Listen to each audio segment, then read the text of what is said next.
Okay, thank you. Rammurthy గారు నమస్కారం అండి. ఓకే, సెప్టెంబర్ 2 నుంచి 1000 రోజుల పాలన, కాంగ్రెస్ పాలనపై కేటీఆర్ ప్రోగ్రామ్ ప్లాన్ చేసినట్టున్నారు. ఏంది అసలు ఆ ప్రోగ్రామ్ ఏంటి, ఏం చేయబోతున్నారు?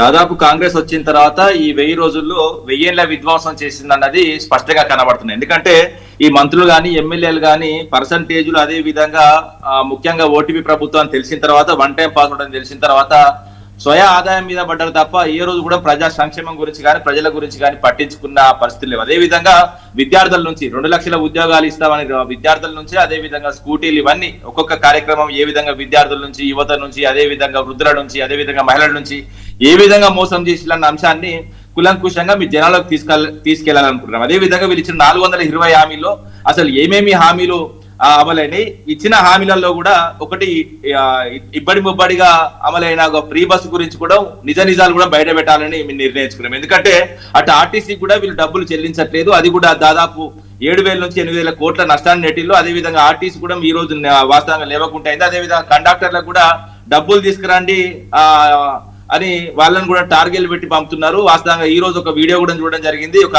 కండక్టర్ మొత్తం 89 మంది మహిళలు ఉన్నారు, ఒక ఇద్దరే పురుషులు ఉన్నారు. ఆయన లైవ్ పెట్టి అడగడం జరిగింది. ఇప్పుడు ఇద్దరే పురుషులు ఉన్నారు, ఏ విధంగా మేము డబ్బులు తీసుకురామంటారు? మా ప్రభుత్వం ఎందుకు ఆర్టీసీని పెట్టి ఫ్రీ బస్ పెట్టి మమ్మల్ని ఎందుకు వేధిస్తున్నారని కూడా ఆయన కండక్టరే వీడియో పెట్టడం జరిగింది. మరి ఆయన సస్పెండ్ చేస్తారా ఏందన్నది మనం చూసుకుందాం. ఎందుకంటే ఇవన్నీ అంశాలు ఈ విధంగా ఉంటే రాష్ట్ర ప్రభుత్వం వచ్చిన తర్వాత ఏ రోజు కూడా వాస్తవంగా 32 నెలలుగా రాష్ట్ర ఆదాయంతో పాటు తీసుకొచ్చిన అప్పులు కూడా తింటుందని నేను గతం నుంచి వాపోతూనే ఉన్నా. ఏ మీడియా సంస్థల్లో ఎక్కడ మాట్లాడుతూనే ఉన్నాం. దాదాపు 10 లక్షల కోట్లు తీసుకొచ్చిన అప్పు, అదే విధంగా వచ్చిన ఆదాయం, ఈ రెండు కలిపితే 10 లక్షల కోట్లతో ఏం చేసింది అన్నది కూడా ఈ ప్రభుత్వం సమాధానం చెప్పాలి. సమాధానం చెప్పేంత వరకు వాళ్ళ ముక్కు విండి అసెంబ్లీలో, అదే విధంగా ఆరు బయట ఖచ్చితంగా వీళ్ళు ప్రశ్నిస్తాం.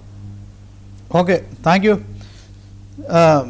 రామ్మోహన్ గారు చెప్పండి శ్రీనివాస్, చెప్పండి సార్. మొత్తానికి